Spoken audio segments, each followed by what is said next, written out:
The knock came at 9:47 p.m. on a Tuesday, 3 sharp raps that didn't belong to any delivery pattern I'd memorized.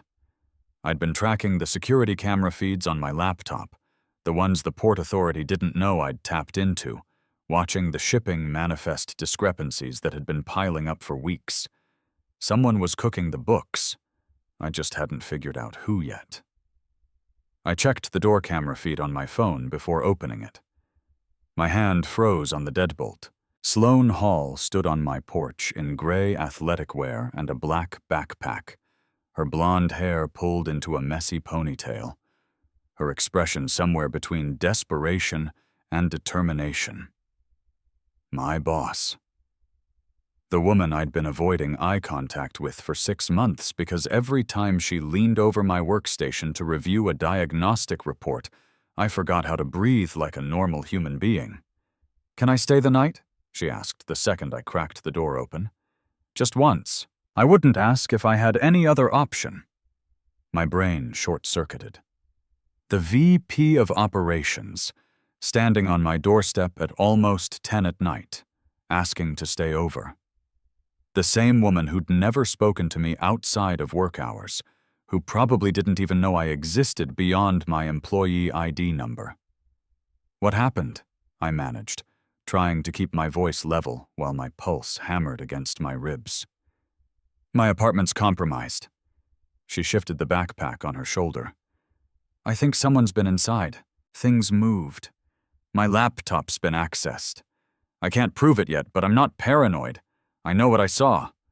She paused, her green eyes meeting mine with startling directness. "You're the only person at Pacific I trust. I've seen your work. You don't cut corners, you don't lie in your reports, and you don't talk." The words hit harder than they should have. 6 months of keeping my head down, of staying late to triple-check seal integrity on engines most people would have signed off on after a visual inspection, of never joining the dock crews for drinks because I'd learned the hard way that loose lips sank more than ships. She'd noticed. "How do you know where I live?"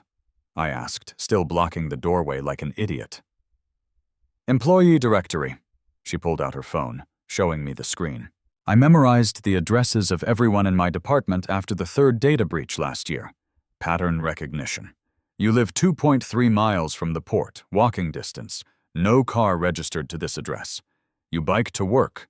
You're off the grid by choice, not necessity." That should have creeped me out. Instead, something in my chest unlocked. I stepped aside. "Get in before someone sees you." She moved past me into the small living room, and I caught the scent of her shampoo, something clean and faintly citrus. I locked the door behind her, then immediately checked the street through the window. Empty. No cars idling. No shadows that didn't belong. "You have a bug sweeper?" she asked, already pulling a small device from her backpack. I blinked. "You carry a bug sweeper? Don't you?" She powered it on, sweeping the room in methodical passes. "I've had one since the Brennan promotion. He's been gunning for my position for 8 months. I started documenting everything the day he made VP. David Brennan. The golden boy who'd transferred from the San Diego office with a resume that looked too clean, too perfect. I'd run a basic background check on him after he'd overridden one of my safety holds on a cargo engine repair. The kind of check you do when someone's patterns don't match their story. Nothing concrete, but enough red flags to make me keep a separate file. "Your laptop," I said, nodding toward her bag. "Let me see it." She hesitated for half a second, then handed it over. I booted it up, opened the activity logs, and started tracing access timestamps. She watched over my shoulder, close enough that I could feel the warmth of her presence. "There." I pointed to a login at 7:13 p.m., while she would have been in the weekly ops meeting. "Someone used your credentials. They were in for 4 minutes. Accessed your personnel review files and the Q3 budget projections." Her jaw tightened. That's what I needed. Proof. "Not enough for HR," I said, already pulling up the network traffic logs I shouldn't have had access to. "But if we can trace the IP, We can figure out which terminal it came from." "You can do that?" I glanced up at her. She was staring at me like I'd just solved a puzzle she'd been fighting for months. "I can do a lot of things," I said quietly. "Most of them technically violate company policy. But I'm very good at not getting caught." For the first time since she'd arrived, she smiled. It was small, tired, but real. "That's why I came to you," she said. I turned back to the screen before I could do something stupid like smile back. "You can take my bed. I'll sleep on the couch." "Finley, non-negotiable," I interrupted, keeping my eyes on the code scrolling past. "You're already taking a risk by being here. Least I can do is let you sleep somewhere with a lock on the door." She didn't argue, just nodded, exhaustion finally showing through the cracks in her armor. I worked through the night while she slept, tracing the access point back to a terminal in the executive wing, time-stamped during a window when Brennan had been logged into the building. Not proof, but a pattern. And patterns were all I needed to start building a case. The next morning, I found her in my kitchen at 5:30 a.m., already dressed, making coffee from the emergency stash I kept for all-nighters. She'd found the manual grinder and the French press I'd buried in the back of a cabinet. "You didn't have to stay up all night," she said without turning around. "Didn't." I leaned against the doorframe, watching her pour 2 cups with the efficiency of someone who'd done this 1,000 times. "Slept for 3 hours. Enough." She handed me a mug. Our fingers brushed. I didn't pull away fast enough, and neither did she.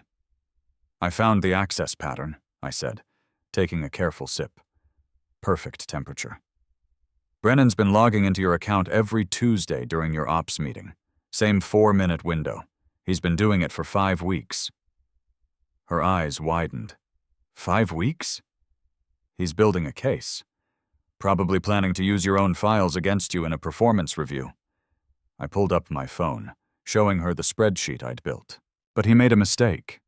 He accessed the personnel files from his assigned terminal twice, left a digital fingerprint. She studied the data, her expression shifting from shock to something harder, sharper. "This is enough to take to HR." "No." I set my mug down. "HR will bury it. Brennan's got connections in legal. You go to them now, he'll claim you fabricated the logs to cover your own incompetence. You need a witness, preferably someone with no stake in the political game." "Who?" "Me." I met her eyes. "I document everything. Every email, every access log, every override he's pushed through. I've been watching him since he showed up. Didn't trust his story."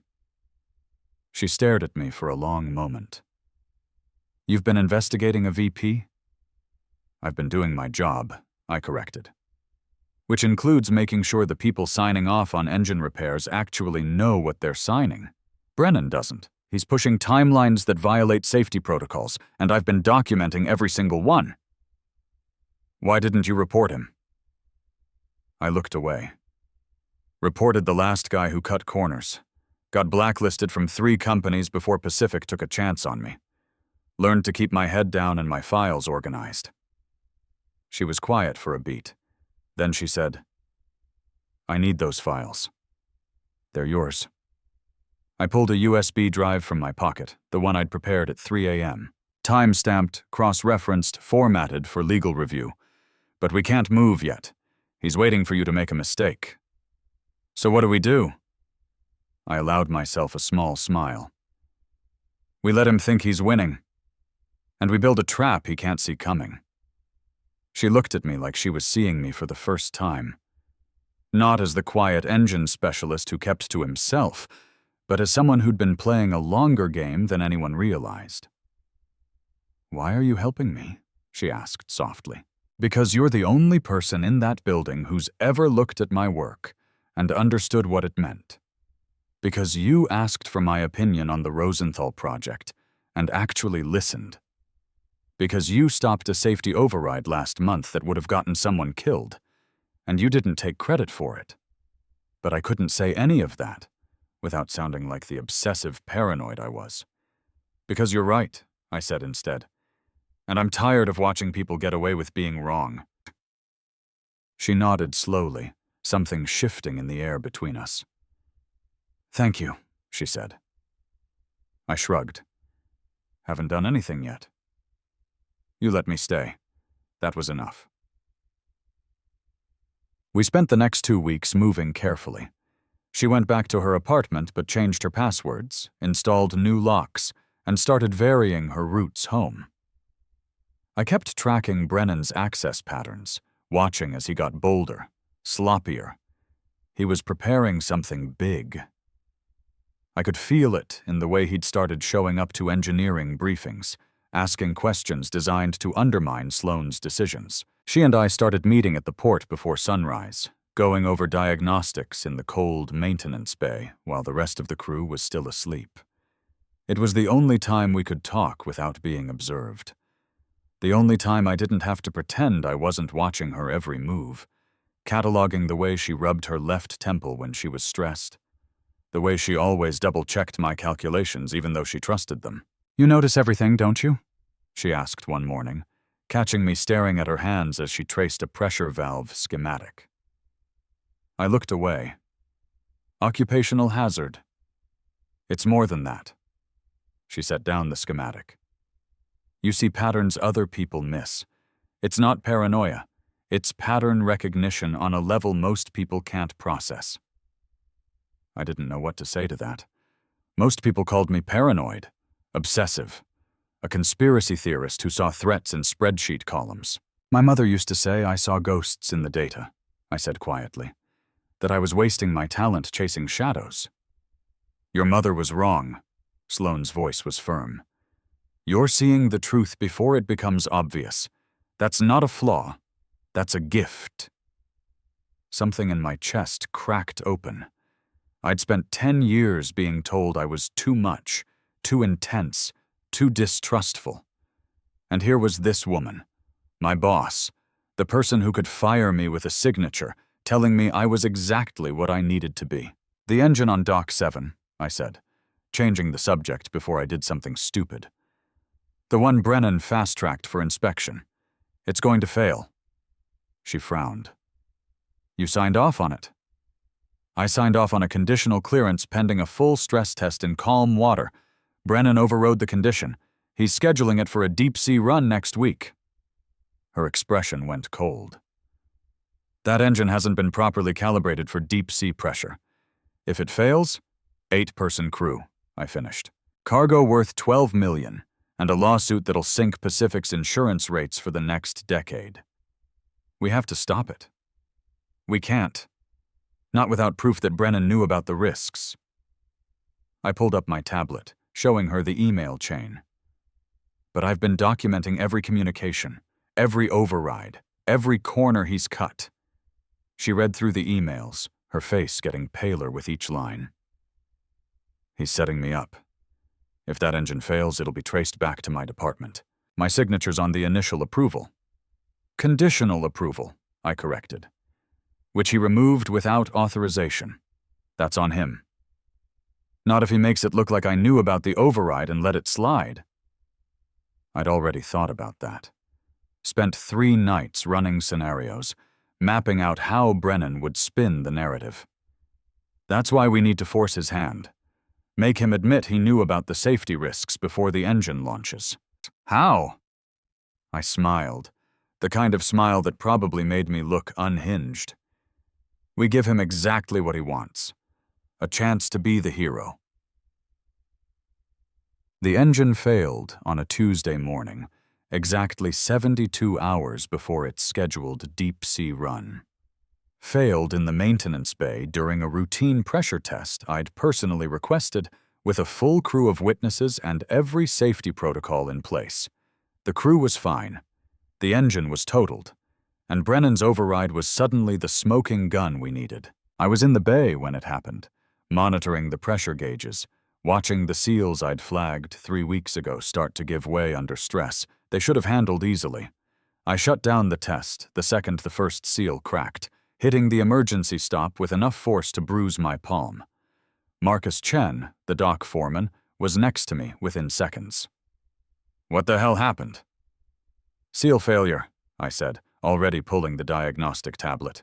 "Catastrophic stress fracture in the primary coolant line. This engine was never ready for deep-sea pressure." "But Brennan signed off on it." "Brennan overrode my conditional approval." I turned the tablet toward him, showing him the email chain I'd saved. "I flagged this engine as high-risk pending additional stress testing. He removed the condition and fast-tracked it for deployment." Marcus went pale. "That engine was scheduled for the Peterson contract run. If it had failed at depth, 8 people dead," I finished, "and Pacific Maritime facing criminal negligence charges." Within an hour, Sloane was in the bay, her expression carefully neutral as she reviewed the wreckage. Brennan showed up 10 minutes later, his face red with barely contained anger. "This is your responsibility, Hall," he said loudly, making sure everyone in the bay could hear. "Your department signed off on this engine." "My specialist flagged it as high risk," Sloane replied calmly, not looking at him. "You overrode his safety hold." "I made a judgment call based on operational needs. You made a decision that would have killed 8 people." She turned to face him fully. "And you did it by removing safety conditions without consulting the engineer who placed them." Brennan's jaw tightened. "You're trying to cover your own incompetence?" "I have documentation," I interrupted, stepping forward with my tablet.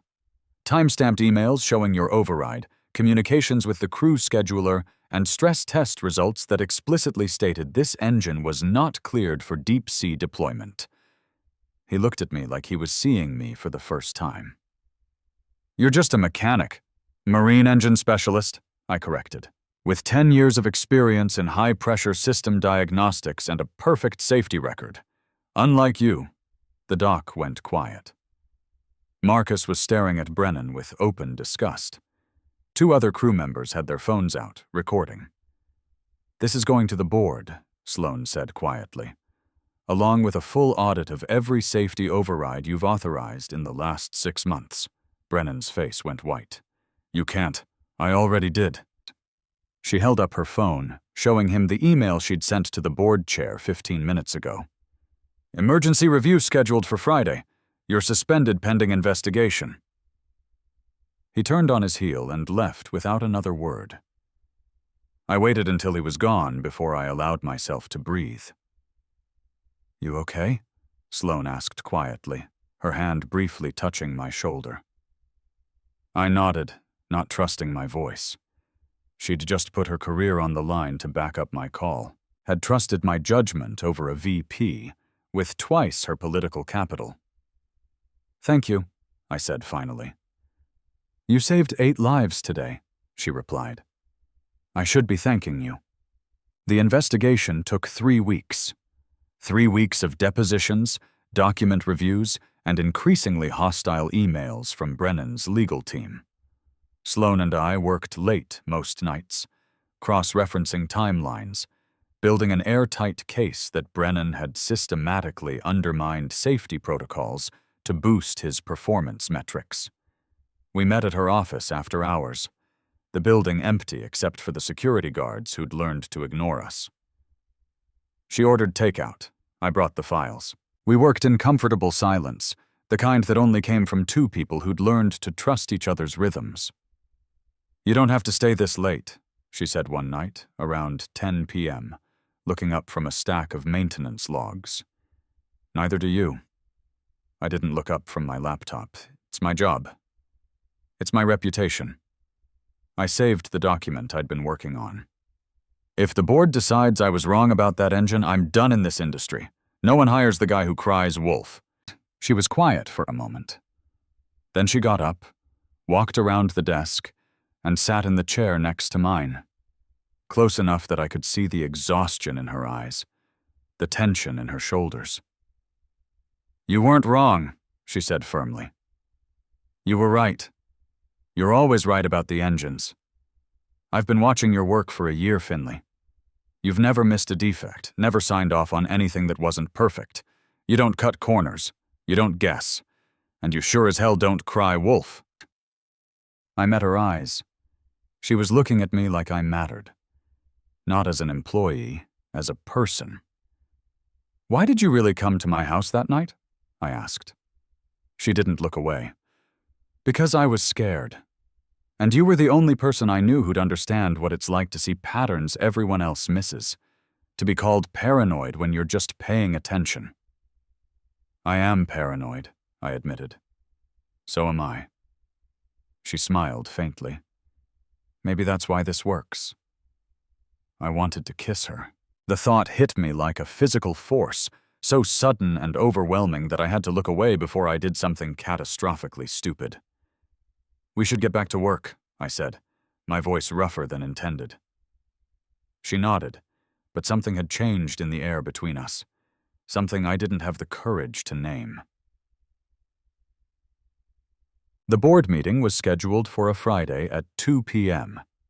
Sloan and I arrived 30 minutes early, armed with 300 pages of documentation, time-stamped emails, and witness statements from 6 different crew members who'd raised concerns about Brennan's safety overrides.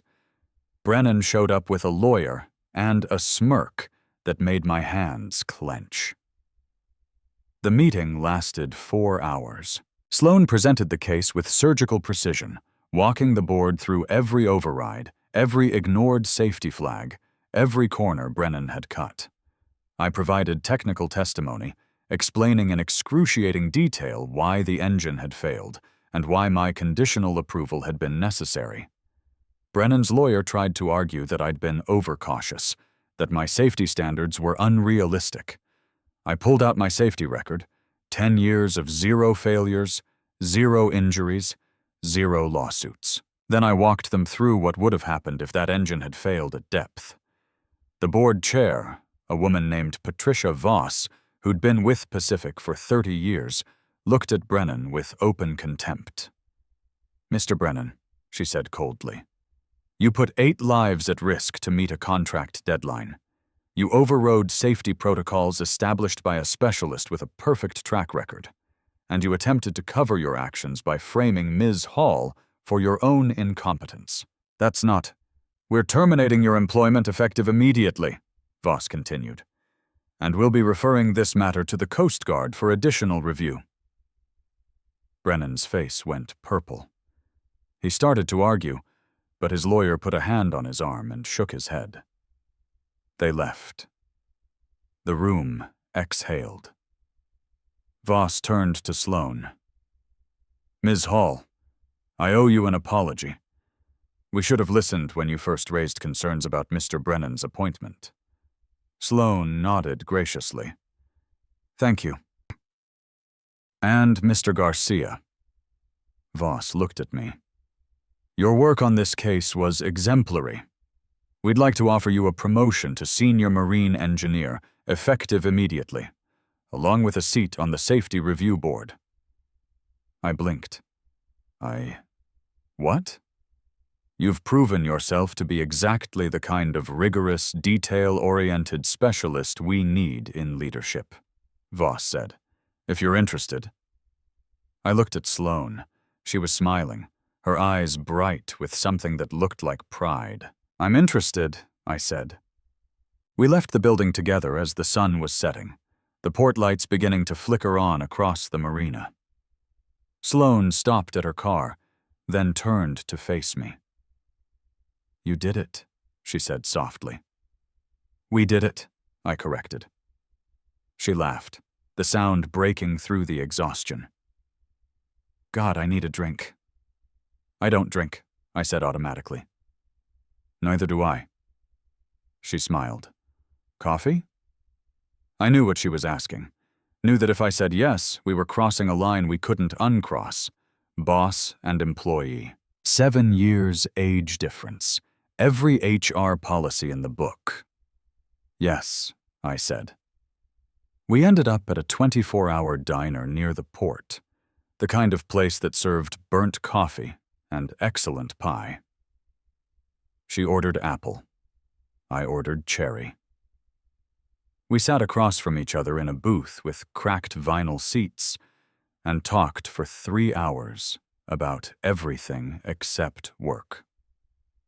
She told me about her mother, Elena, a retired naval engineer who'd raised her to believe that precision and integrity were the only things that mattered. About her failed engagement to a man who'd wanted her to quit her job and settle down. About the loneliness of being the youngest VP in Pacific's history, surrounded by people who resented her success. I told her about the company that had blacklisted me, the supervisor who'd buried my safety report to protect his own bonus. About the 2 years I'd spent doing contract work under fake credentials just to stay in the industry. About the paranoia that never quite went away, the constant feeling of waiting for the other shoe to drop. "You're not paranoid," she said when I finished. "You're careful. There's a difference. Most people don't see it that way." "I'm not most people." She reached across the table, her hand covering mine. "I see you, Finley. All of you. The parts you try to hide. And I'm not scared." I turned my hand over, threading my fingers through hers. "I'm scared," I admitted. "Of what?" "Of this. Of wanting something I'm not sure I'm allowed to have." She squeezed my hand. "I'm your boss." "I know. And I'm 7 years older than you." "I know. And if we do this, it changes everything." I met her eyes. "I know." She was quiet for a long moment. Then she said, "My mother's coming to town next week. She wants to meet the engineer who saved Pacific from a lawsuit." "Your mother?" "She's terrifying," Sloan warned. "Former Navy. Still thinks in chains of command structures, but she respects competence above all else." I realized what she was asking, what she was offering. "I'd like to meet her," I said carefully. Sloan smiled, the real one, the one that made her eyes crinkle at the corners. "Good, because I already told her about you." "What did you say?" "That you're the best engineer I've ever worked with." She paused. "And that you're the first person who's ever made me feel like I didn't have to be perfect." My throat tightened. "You are perfect." "No." She shook her head. "But with you, I don't have to pretend I am. That's better." I didn't kiss her. Not in the diner, not with the fluorescent lights and the smell of burnt coffee and the waitress refilling our cups. But I held her hand across the table, and I didn't let go until the sun started to rise over the port. Elena Hall arrived on a Wednesday, a compact woman in her 60s with steel-gray hair and the posture of someone who'd spent 40 years giving orders. She shook my hand with a grip that could crack walnuts. "So you're the conspiracy theorist," she said. I glanced at Sloan. She looked mildly apologetic. "I prefer pattern analyst," I replied. Elena's mouth twitched. "Sloan tells me you single-handedly prevented a maritime disaster." "I did my job." "Your job is to fix engines. You went 3 levels above your pay grade to document safety violations and build a legal case against a vice president." She studied me with sharp, gray eyes. "That's not doing your job. That's caring about something more than your paycheck." I didn't know what to say to that.